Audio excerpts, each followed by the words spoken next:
Welcome back to the deep dive. So if you've ever tried to describe your day in another language, you probably know that feeling. Oh, It yeah. feels like you're just listing verbs, Yeah. not actually having a conversation. Exactly. It's choppy. That's why this deep dive is for you. We are going way beyond just vocabulary today. Our mission is to really reverse engineer the uh, the structural and narrative architecture of a daily routine conversation. Right. We're not just looking for the right words. We're looking for the techniques that make your story sound natural, seamless, and, well, fluent. And that's what's so great about the source material we analyzed. It comes from these advanced language training templates, and they provide ready-to-use narrative sequences. That's like blueprints. They're absolutely blueprints. For a learner who needs to get sophisticated knowledge quickly, these templates are fantastic because they show you exactly where to place the details and, crucially, how to move from one action to the next without sounding, robotic. And I think the single biggest insight we're taking from all of this is that the architecture of natural speech, it's all built on strategic placement. It's not about big, fancy words. No, not at all. Yeah. It's not the complexity of the vocabulary that signals fluency. It's the mastery of the small conversational details and those little transition words that link everything together into a real story. Okay, let's unpack this. Let's start right at the very beginning. The morning sequence. So when you talk about waking up, the natural impulse is just to state a time, right? Right. I wake up at 7. Full stop. But the sources tell us right away that we need to introduce flexibility. And why is that? It's the difference between, say, reciting a schedule and telling your life story. You anchor the routine with a fixed time. I usually wake up at 7:00, but then you immediately introduce a variable. But on weekends, I sometimes sleep in. Exactly. That short phrase does so much heavy lifting. It establishes you as a real person with a flexible life, and that makes the listener immediately trust your narrative. I was really fascinated by what the sources called the detail hack. Oh, yeah, that was great. They cite this example of Jack, who, after his alarm goes off, stays in bed for 10 minutes just to check the news on his phone. Mm-hmm. Why is that tiny moment of procrastination so effective? Because the insight here is that authenticity trumps perfection. Always. Right. Most language lessons, they teach these ideal routines where you leap out of bed. But by admitting to that one small, totally relatable habit, that 10-minute scroll, you instantly create a connection. You're showing a little vulnerability. Exactly. Yeah. And when you layer your structured routine on top of that authentic detail, the whole conversation just feels believable, not memorized. It's a shortcut to rapport. That makes perfect sense. Yeah. So once you've got that authentic start, the lesson pushes for incredibly tight sequencing. Mm-hmm. We have to rattle off the next few actions pretty quickly. Get out of bed, make the bed, go to the bathroom, brush your teeth, wash your face, shower. And this is where the actual pacing of your speech is built. The sources really emphasize a simple connector after that. And it's used repeatedly. It is, and that's not just a vocabulary choice. It actually sets a rhythm. You state the action, I brush my tooth, and then you pause, insert the connector, and move right to the next one. After that, I wash my face. It forces you out of that choppy bullet point list and into more of a narrative flow. Precisely. And that same rhythm carries us into getting dressed and eating breakfast. The templates give us language for contrast, which is always useful. Like dressing for a casual day versus work. Right. Compare, I wear jeans and a t-shirt with, I usually wear a blouse or a nice sweater. Yeah. Giving that context-specific language means you're prepared for any setting. And the breakfast examples are deliberately simple. For speed, right. Yeah, for speed. Mm-hmm. You shouldn't slow the whole conversation down to describe a 5-course breakfast. It's either quick and dirty, I drink a big cup of coffee and eat 2 pieces of toast, or it's slightly healthier, but still simple. I usually eat yogurt with fruit and drink tea. We can't skip the mundane things either. The instruction is to include a simple chore, like washing the dishes right after breakfast. Why is that little detail so vital? Because it grounds the story in reality. Chores happen. We all do them. If you just jump straight from breakfast to your commute, the conversation feels a bit too perfect, a little too idealized. Including that small act provides another anchor of authenticity. And that transition to work needs to be crystal clear. We need specific transport examples. Like, I take the bus and listen to music for 20 minutes, or I walk and it takes me about 10 minutes. And then stating your start time, I start work at 9 o'clock. That finally closes out the whole morning sequence. But before we move on, let's just analyze that quick practice tip they offer here. The advice is to repeat the short morning routine out loud 3 times. All right, and to focus heavily on the linking words like first, after that, And then, And the insight isn't just about repetition. The structure is forcing your mouth and your brain to prioritize those linking words over the content verbs. so it's a deliberate strategy. Totally. It's designed to make those connectors automatic, so you don't have to pause and search for them in a real conversation. That's the real aha moment here. Here's where it gets really interesting. Mm-hmm. Let's shift into the Workday narrative. The biggest structural change here is the vocabulary, right? It shifts from personal habits to professional actions. Exactly. This section is all about providing reusable, context-specific verbs based on what you do for a living. It's about setting the scene as soon as you arrive. And I found their choice of professions, a shop owner and a teacher, really interesting. I did too. I wonder why they avoided a job with, heavy or unpredictable social interaction, like a nurse or maybe a journalist. That's a great question. I think maybe they chose them because their routines are so structurally linear. They're very easy to contrast, Yeah, which offers the most utility for a learner. that makes sense. I mean, look at the shop owner. Their opening procedure is all about physical setup and commerce. Unlock the door, switch on the lights, turn on the computer and cash register, arrange the shelves. Every single verb is a practical action. Now compare that to the teacher. Their opening is structured around cognitive prep. Right. Entering the classroom, putting the bag on the desk, checking emails, preparing lessons on the whiteboard. You can reuse check emails or prepare lessons across dozens of office jobs.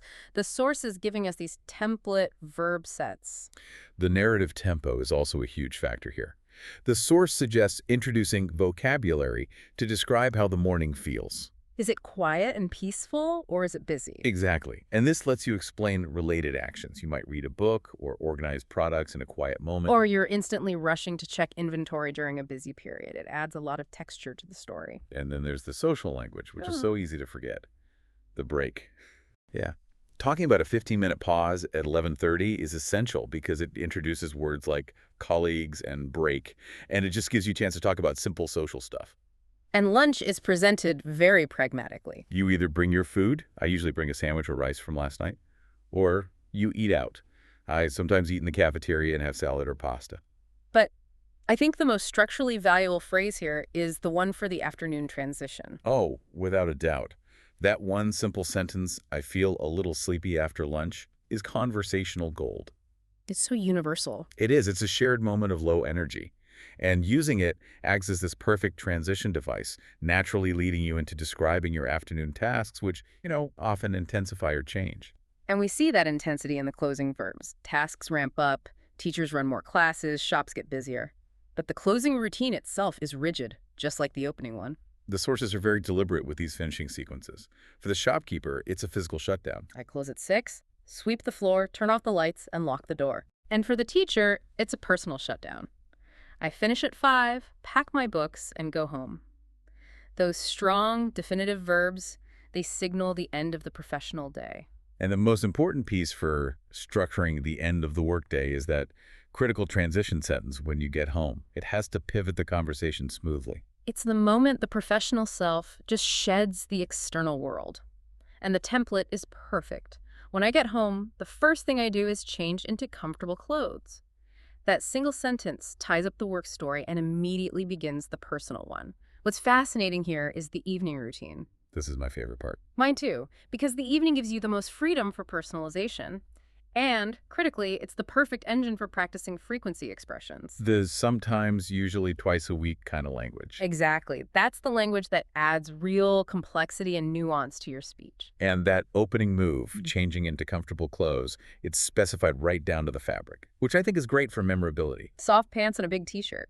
It's a simple, high-utility line that basically everyone can use. And again, dinner descriptions, they should not be complicated. The examples we saw were like making simple pasta with tomato sauce or chicken with rice. Or the really relatable one, ordering food when you're tired.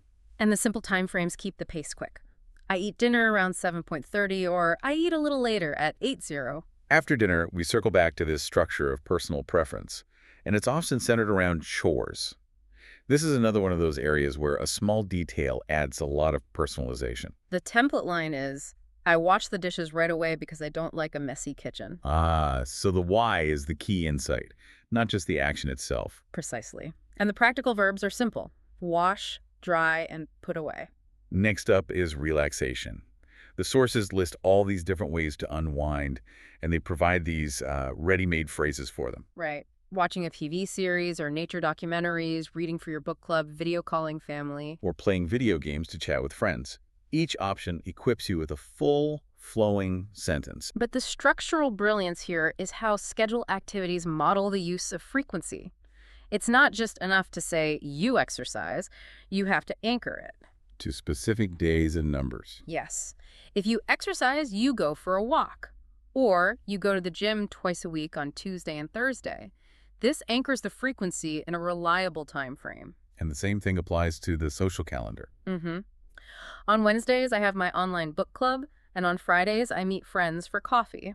By attaching an activity to a specific day, you automatically embed the use of time and frequency adverbs, giving your routine real narrative depth. And finally, the bedtime routine, which has to be structured to close the whole loop smoothly. The steps are simple: brush teeth, wash face, set the alarm. But the sources also recommend a very specific distraction-free rule. Yes, the insight there is to read a real book for 20 minutes instead of using your phone. It's a highly specific piece of behavioral advice that also doubles as a piece of usable, fluent language. And the final closing phrase for the day always addresses how long you sleep. I usually go to sleep at 11:00 and I need 8 hours. It just wraps up the day, making the description feel complete and ready for the whole cycle to begin again. So what does this all mean? We've seen that fluency is built not on chance, but on these really careful architectural choices. Now let's look at the final toolbox of techniques the sources offer to push your speech into, native-like territory. Right. We need to synthesize the high utility words. We have to focus on the function of key structural vocabulary. Like usually. Usually signals reliability. After that is your flow mechanism for ordering actions. And you have to remember the importance of take. Not just as a verb on its own. No, because it unlocks dozens of set phrases like take a shower or take the bus. Focusing on these words strategically is just so much more valuable than defining basic nouns. The sources also provide some high-value fluency hacks that move us beyond just knowing the structure. The first one is to record yourself. And then listen back. It helps you identify and smooth out any unnatural stress or rhythm. You're basically becoming your own editor. And sounding natural requires using contractions. Absolutely. Saying I'm instead of I am. And along with that, mastering that sequence of linking words first, then after that, finally, is what prevents that choppy, pause-heavy delivery that can be so distracting for a listener. There's a fascinating pronunciation detail mentioned as well.